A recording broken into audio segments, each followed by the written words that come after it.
You think you found peace when your phone no longer lights up with familiar names, when no one calls at the moments you're too tired to listen.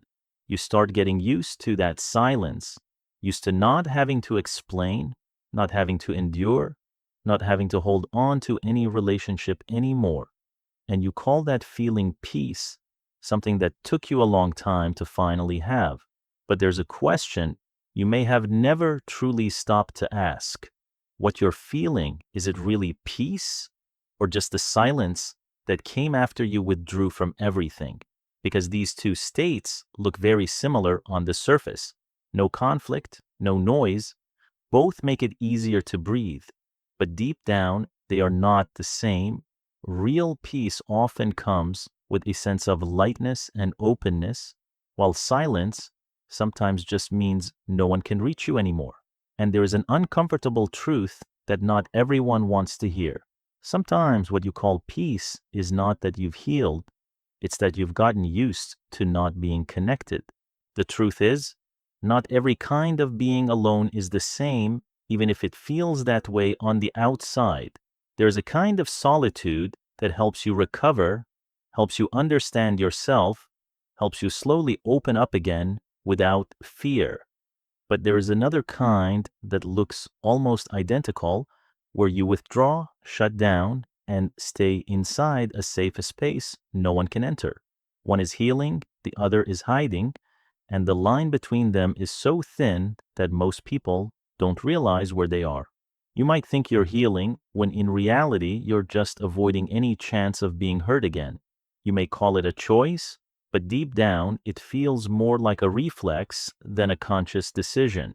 The problem is, both states bring a very similar feeling, relief. No pressure, no need to face the things that once drained you. And because they feel so similar, many people stop there and never question it further. They don't realize that being alone can be the beginning of healing, but it can also be the end of avoidance. And if you can't tell the difference, you might stay in that state for years, believing that you're okay. You didn't start out this way. You weren't always the person who chose silence and distance. There was a version of you who was always there when someone needed you, always ready to reply even in the middle of the night, always the one who listened without asking to be heard in return. You were the one who held everything together, the one who absorbed other people's emotions without almost ever complaining. You understood people quickly. You noticed when something was off before they even said a word, and you showed up again and again. But then certain patterns repeated too many times, the same stories, the same problems, the same promises that were never kept, and you started to feel tired in a way you had never really named before. You still replied, but slower. You still listened, but not the same way. Until one day you didn't pick up the phone anymore. And what surprised you wasn't their reaction, it was how you felt. Everything became quieter, lighter, your mind no longer filled with constant noise, and you realized you had been exhausted for a long time. You didn't feel guilty the way you expected, you didn't feel empty the way you feared. You just felt a kind of stillness you had never experienced before. And you called that feeling peace, something you felt you deserved after everything you had endured. And you weren't wrong for feeling that way, because for the first time, you were finally resting. But this is the part most people don't want to look at directly. The relief you're feeling is not always the same as healing. Relief is not always healing. And the two can feel so similar that you confuse them for a very long time. Your nervous system doesn't care whether you're living a full life. It only cares whether you feel safe. And one of the fastest ways to feel safe is to shut off the things that once hurt you. When you withdraw from people, from connection, from situations that might be uncomfortable, your nervous system shifts into a shutdown state, a state that is very quiet, very still, with very little stimulation. In that state, you are no longer pulled into drama, no longer hurt in the same ways, no longer forced to react to things that drain you, and that creates a feeling that looks a lot like peace. But in reality, you are not necessarily more at peace. You are simply no longer being triggered. You don't feel as much, but you're also not deeply connected to anything. And that is the dangerous blind spot, because you can live in that state for a long time believing that you're okay, when in reality, you are just avoiding everything that once caused you pain. And there is a fairly clear way for you to recognize where you are without needing complex theories, just by looking at the small patterns in how you live each day. You can't remember the last time you truly opened up to someone, not small talk, but actually saying what you really think and feel. When someone tries to get closer, your first reaction isn't curiosity or warmth, it's exhaustion before anything even begins. You start using words like draining very quickly, sometimes after just a few small interactions, as if your energy is always low and must be protected at all costs. You feel relief when no one texts you, but at the same time, you no longer expect anyone to reach out either. You say you enjoy being alone, but if you're honest, you also don't feel interested in building new connections anymore. Deep conversations slowly become something you avoid, not because you have nothing to say, but because you don't want to get pulled into emotions again. You begin to believe that most people are the same, that they will eventually disappoint you in one way or another. So it's safer to keep your distance from the start. You control your space very tightly, and anyone who gets too close makes you uncomfortable, even if they haven't done anything wrong.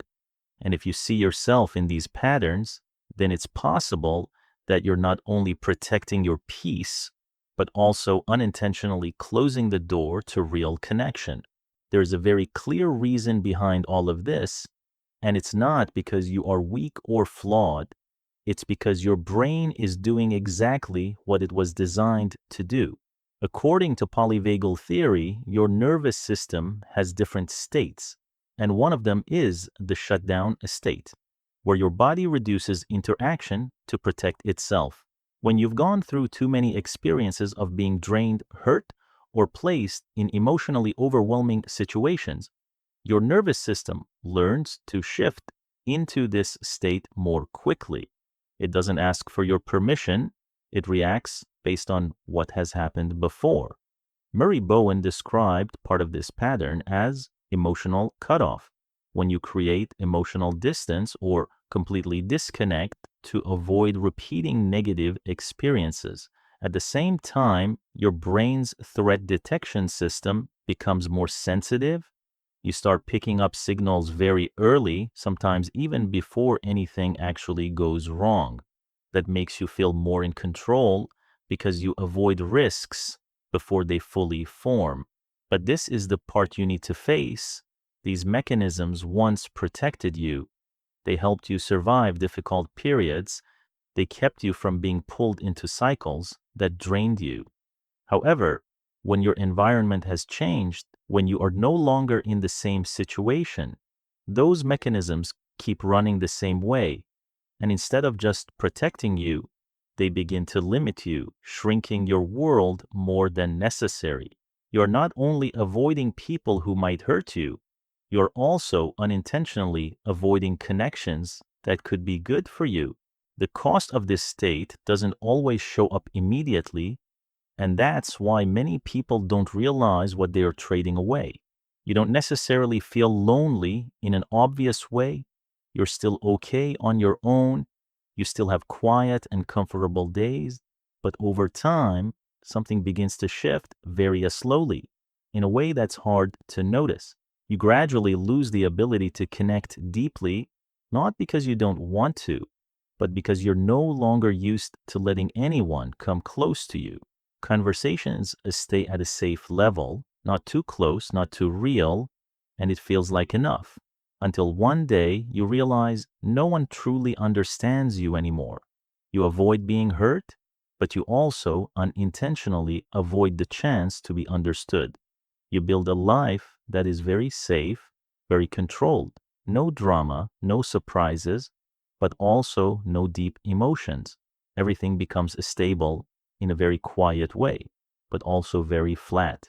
And what's important is that you might not even see this as a problem because you've gotten used to it. You call it maturity, you call it being selective, but sometimes it is also a form of shrinking. You don't hurt the way you used to, but your world becomes smaller in ways you don't notice. And the real fear is not being alone, it's reaching a point where you no longer know how to connect, even if you want to. So the issue is not that you shouldn't cut certain people out of your life, and it's not that you need to go back to the ones who drained you. Protecting yourself is necessary, and sometimes distance is exactly what keeps you stable. But what matters more is that you don't accidentally cut off your ability to connect just because you were hurt before. There is a huge difference between being selective and completely shutting down. One means you are still open but intentional about who gets access. The other means you close everything so no one has a chance to come close.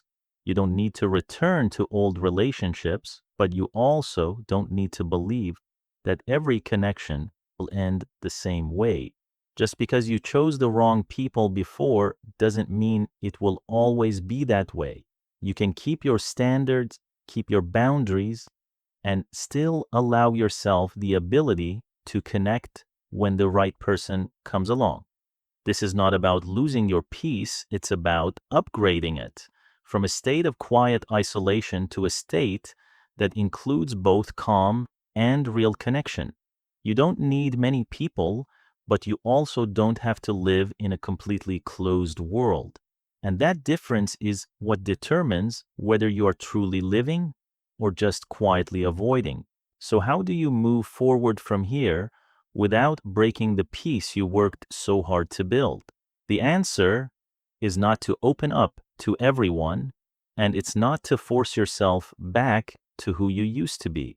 You don't need a large circle, you only need one or two people who are truly safe, people you don't have to perform for, don't have to defend yourself around, don't have to predict their reactions, and more importantly, you allow yourself to try again very slowly, not by sharing everything all at once, but by revealing a little, watching how they respond, and then deciding whether to go further.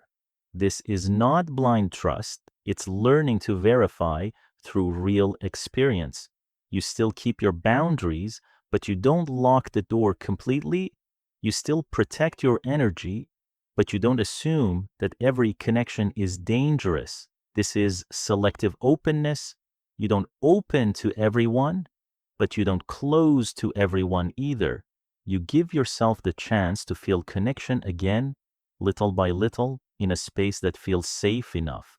And over time, you will realize that real peace is not just when no one can hurt you, but when you can connect without the same fear you once had. Maybe you didn't truly find peace the way you think. Maybe you just got used to the silence, used to no one entering your world, used to not having to face anything too deep. And if that feels okay for you right now, then that's not wrong. But maybe the real question is not whether you should keep living this way. It's whether you are living the life you actually want or just choosing the version that hurts the least. Real peace is not about having no one around. It's about being able to be alone without fear and being with others without losing yourself. And if one day you meet the right person, do you want to still have the ability to connect? Or have you become so used to this that you no longer know how to open up again? Maybe you found peace, but maybe you're just living in a very quiet version of isolation. So if you had to choose, would you rather have a life that is safe but closed, or one that carries some risk but allows real connection? Be honest in the comments. Where are you right now?